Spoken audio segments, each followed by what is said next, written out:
I'm in high school. For anybody taking Chef Lou's class this year, here are 5 baking mistakes that I can hopefully help you guys avoid this year. Number 1 is not mixing your ingredients properly.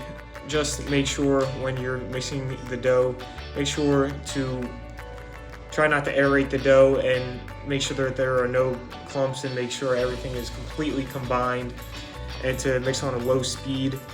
Number 2 would be to not to substitute any of the ingredients out with other ingredients. Just because something says, let's say that it should have eggs, just because it says you can use applesauce doesn't mean you should use applesauce. Number 3 is the form of butter. It should always be in either melted or frozen form. It should never be in a softened form. This ensures that the butter is evenly spread all throughout your ingredients.